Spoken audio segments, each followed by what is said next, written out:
Saudara-saudariku yang terkasih, semoga Anda semua dalam keadaan sehat dalam situasi saat ini. Bapak, Ibu, dan saudara-saudari yang terkasih, sebelum kita merenungkan sabda Tuhan hari ini, mari kita dengarkan sabda Tuhan dari Injil Lukas bab 12 ayat 8 sampai 12.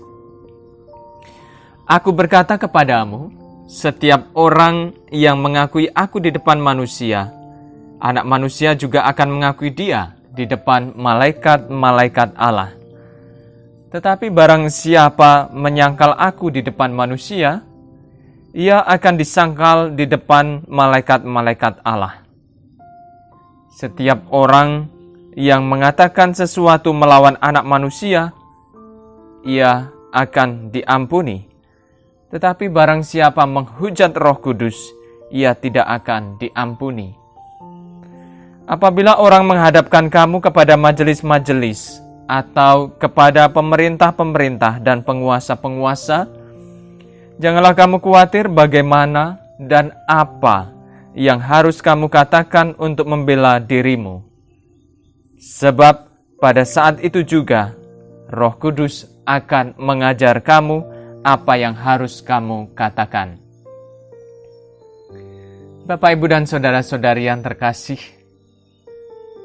dalam Injil hari ini, Yesus meyakinkan para murid untuk menjadi pribadi yang pemberani, menjadi pribadi yang tidak khawatir, menjadi pribadi yang tidak takut akan segala sesuatu. Dan yang kedua, Yesus meyakinkan kita bahwa kita tidak boleh menghujat Roh Kudus. Kalau kita menghujat Roh Kudus berarti kita berada dalam dosa berat. Nah, mengapa demikian? Mengapa Yesus meyakinkan para murid untuk yang namanya tidak takut, menjadi pribadi yang pemberani, menjadi pribadi yang tidak khawatir? Hal ini terjadi karena ada Roh Kudus. Ada Roh Kudus yang selalu membimbing. Ada Roh Kudus yang selalu menyertai. Ada Roh Kudus yang selalu mengajari untuk berani berkata-kata dan bersikap atau bertindak dalam kehidupan sehari-hari.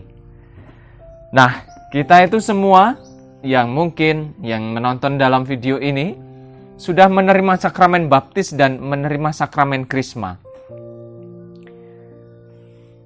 Ketika kita menerima sakramen baptis dan menerima sakramen krisma, kita telah menerima Roh Kudus. Dengan sakramen baptis, kita diangkat sebagai anak-anak Allah. Kita dimasukkan dalam persekutuan dalam gereja Katolik. Dan juga kita telah dihapus dari dosa asal kita. Dengan sakramen baptis, berarti kita memiliki hidup baru. Hidup dalam roh.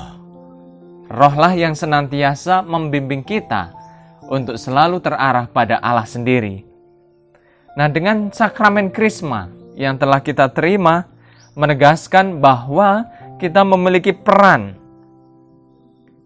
sebagai saksi, sebagai saksi-saksinya Allah, sebagai saksi-saksi untuk mewartakan kabar gembira dari Tuhan.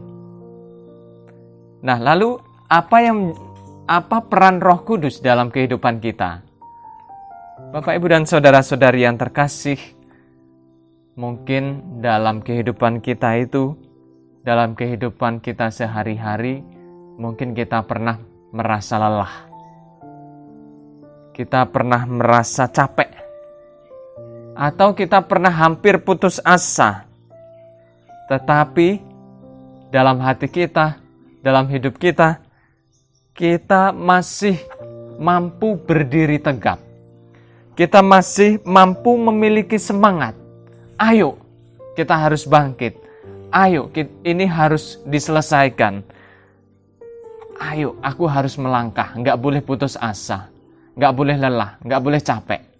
Nah ini Bapak, Ibu, dan saudara-saudari yang terkasih, bukti bahwa Roh Kudus menyertai kita. Itulah daya roh.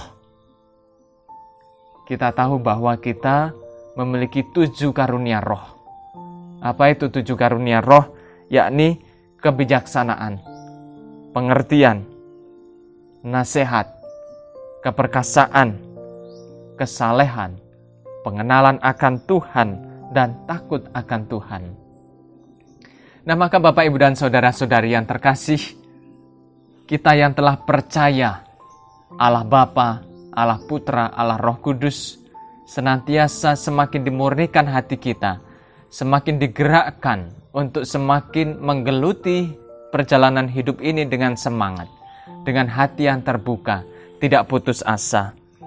Maka mari kita mohon rahmat dari Tuhan, semoga Roh Kudus senantiasa membimbing kita, dan semoga kita senantiasa diteguhkan dan Tuhan selalu menguatkan hidup kita dalam berbagai situasi hidup kita.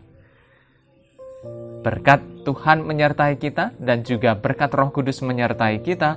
Tuhan memberkati. Vivat Cor Jesu, per cor Mariae.